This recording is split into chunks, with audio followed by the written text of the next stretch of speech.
Guys, kumain tayo ng buko. Binilan ako ng aking anak kasi lumabas sila. Pumunta sila sa kanto. May nagtitinda agad ng buko doon. Maaga pa lang may nagtitinda ng buko ito. Tapos yung sabaw, yung ibang sabaw, hindi. Kasi maraming sabaw, hindi kumasya dito. Ayan. Mahigit isang baso. Inom tayo ng sabaw ng buko. Natural na natural, wala siyang asukal. Ito kasi ang gusto ko sa buko. Yung hindi siya kakayuri ng maliliit. Yung parang saan. Gusto ko yung buo. Ayan. Matamis siya. Parang bago pa lang siyang kinuha. Fresh na fresh. Kagandahan lang dito kasi pag gusto mong kumain ng buko, makakakain ka. Punta ka lang sa kanto at may pambili. Pag wala kang pambili ay tiis-tiis. Kahit anong gusto mo pag walang pambili, syempre tiis-tiis lang. Pero pag meron, syempre mabilis lang.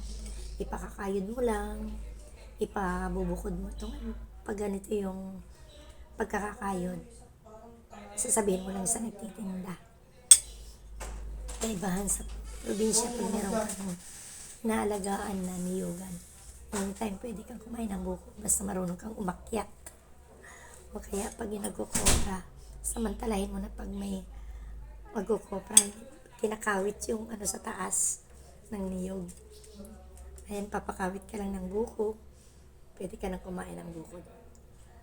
Yan ang kagandahan doon. Ang sarap ng buko guys kasi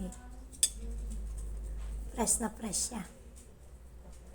Hindi ako bumibili ng ano, madalang akong bumili nung nakalagay na sa palamigan. Kasi nilalagyan na nila ng asukal yun at saka yelo. Tumatabang na yung ano, hindi na puro yung iinumin mong sabaw. Hindi katulad nito na buo pa lang siya. Ipapakayod mo, nalagay mo sa plastic. Makakain mo siya ng purong-purong buko talaga. Natural. Organic siya talaga. Walang halong yelo at asukal. Ayan. Masarap guys. Matamis. Kain tayo. Kain tayo ng buko. Ayan. Ito lang yun. Tamang-tamang tigas ng buko.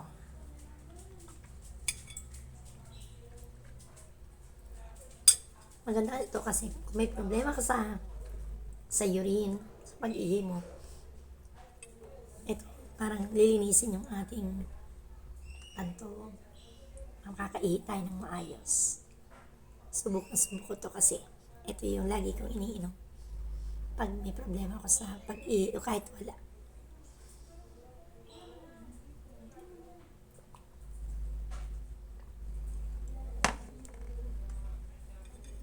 Bye! Like and share and subscribe please. Salamat ng marami. Thank you po.